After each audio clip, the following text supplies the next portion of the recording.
Ikinasiya ng mga biyahero ang pagkaka-renovate ng Ninoy Aquino International Airport Terminal 1. Mula sa kisame hanggang sa sahig ng Terminal 1 ay binago ang itsura at marami na ring bagong mga kagamitan.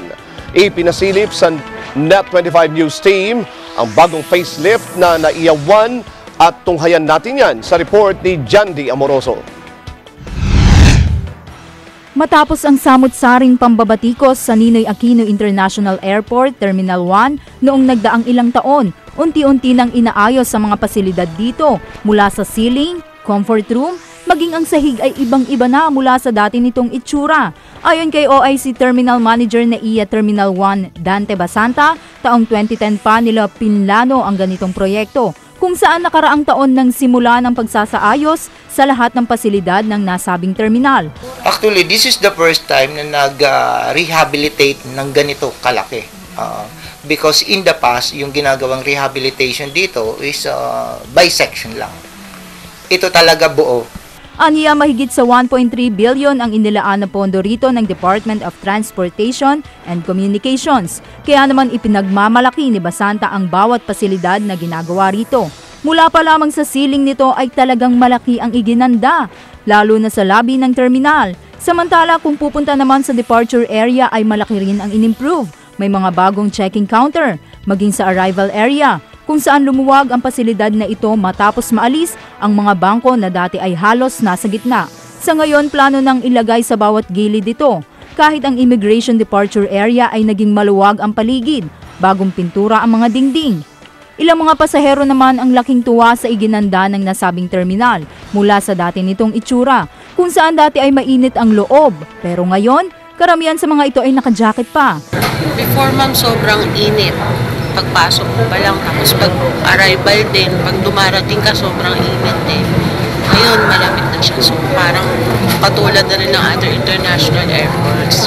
So, better na ngayon. Medyo nag-improve. Yung mga ceiling, yung mga carpet, saka yung CR, medyo nag-improve. Yung lamig, medyo okay na, nag-improve na. Malamig na. Hindi gaya ng dati. Init. Umaasa naman sila na sa lalong madaling panahon ay matatapos na rin ito at makikita nila ang magandang resulta.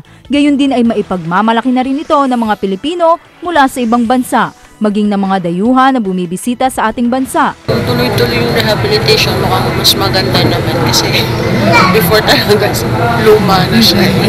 Sana maayos na siya kasi kami seafarer kami, so nagpupunta kami sa iba-ibang airports.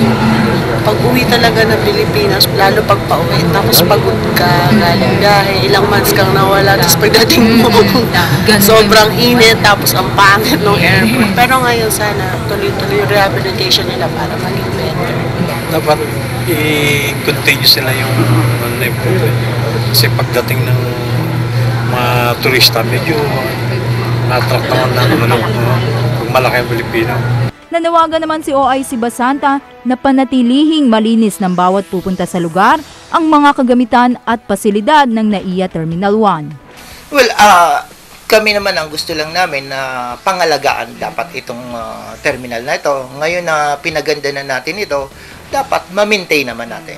So, it's a challenge for us as managing the terminal on how we can maintain this refurbished terminal.